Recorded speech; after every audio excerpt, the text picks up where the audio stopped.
Hi hello నమస్తే welcome to my channel భయ్య. ఈ ఛానల్ కొత్తగా చూస్తున్నట్టయితే ముందుగా సబ్స్క్రైబ్ చేసుకోండి. అలాగే నేను చెప్పే వీడియోను సమాధానం అందరికీ షేర్ చేయండి భయ్య. అయితే ఈరోజు మన టాపిక్ వచ్చేసి మన ఎన్టీఆర్ గారి సినిమా, అలాగే మన ప్రశాంత్ నీల్ గారి సినిమా భయ్య. నిజానికి నిన్న ఒక అప్డేట్ అయితే ఇచ్చారు. ఆ అప్డేట్ చూసిన తర్వాత అది అప్డేటా లేకపోతే ఇంకేమన్నా అని చెప్పేసి చాలామంది ఫ్యాన్స్కి అయితే ఒక డౌట్ ఉంది భయ్య. నిజంగా ఏంటంటే నేను ఏదో ట్రైలర్ టైప్లోనో లేకపోతే అంటే ట్రైలర్ కాదు కానీ ఎన్టీఆర్ అన్న లుక్లోనో ఏదన్నా కొంచెం డైలాగ్తోనో ఏదైనా వదులుతారని చెప్పేసి నేను టీజర్ టైప్లోనో వదులుతారని అనుకున్నా భయ్య. మరి అంత దారుణంగా అసలు 22వ తారీఖు నుంచి మన ఎన్టీఆర్ అన్న మన ప్రశాంత్ నీల్ ప్రాజెక్ట్లోకి ఎంటర్ అవుతాడు, షూటింగ్లోకి ఎంటర్ అవుతాడు అని చెప్పేసి వదిలారు.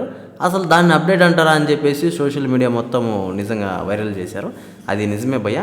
నిజంగా అంత చిన్న దాన్ని అప్డేట్ అనడము, వాళ్ళు మళ్ళీ దానికి వదలడము, దానికి రేపు మధ్యాహ్నం 12 గంటలకు అసలు బి కంటిన్యూ ఇది అని చెప్పేసి కొంచెం ఏదో ఒక దీంట్లో చెప్పడము, అంటే ఎన్టీఆర్ అన్న ఫ్యాన్స్ అందరూ కావచ్చు ఒక అంటే దాని అప్డేట్ కోసమే ఎదురు చూడడము. ఆ అప్డేట్ అది కాకుండా ఒక పోస్ట్ వదిలి అది అంతకుముందే మనం చూసాం ఆ లుక్ని, అలాగే ఆ లుక్నే వదిలి మళ్ళీ మనకు చూపించడము, ఇది చాలామందికి అయితే కొంచెం నచ్చలేదనే చెప్పచ్చు.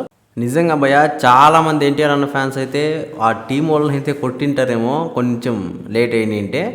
నాకు అదే అనిపించింది. అంటే వాళ్ళు వదిలిన అప్డేట్కి వాళ్ళు చెప్పిన మాటలకి నేను ఎక్కడో అనుకున్నాను, ఒక టీజర్ టైప్లో కాకపోయినా ఎన్టీఆర్ అన్న వాయిస్ ఓవర్తో ఉన్న ఏదైనా వదులుతారేమో అని చెప్పేసి చాలామంది అయితే ఎన్టీఆర్ అన్న ఫ్యాన్స్ అయితే ఒక ఊహల్లో బతికారని చెప్పచ్చు ఆ రోజు మొత్తము. కాకపోతే జస్ట్ 22వ తారీఖు నుంచి మన ఎన్టీఆర్ అన్న ఇందులో షూటింగ్లోకి వస్తారని చెప్పేసి ఒక చిన్న లైన్ వేసి పంపించేశారు. దాన్ని చాలామంది ఫ్యాన్స్ అయితే సీరియస్గా తీసుకుని సోషల్ మీడియా మొత్తం ఇంకా దుమ్మురం లేపారని చెప్పచ్చు. నిజంగా నాకు కూడా అలానే అనిపించింది భయ్య, చాలా కోపం వచ్చిందని చెప్పచ్చు టీం మీద.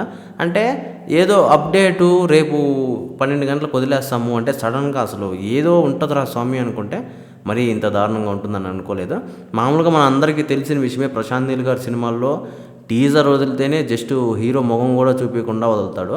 ఆ రేంజ్లో ఉంటుంది ఆయన పర్ఫార్మెన్స్. మనకు టీజరు ట్రైలర్లో కూడా హీరోని ఎక్కువ చూపించకుండా ఉంటాడు. అలాంటిది మరి సడన్గా వదిలేస్తాడు అప్డేట్ అంటే మనం ఎలా నమ్మాము అని చెప్పేసి కూడా మనకే బుద్ధి లేదని చెప్పేసి చాలామంది అయితే అనుకున్నారు. అయితే ఈ విషయం మీద మీరేమనుకుంటున్నారో కింద కామెంట్లో తెలియజేసేయండి. మర్చిపోకుండా తప్పకుండా దయచేసి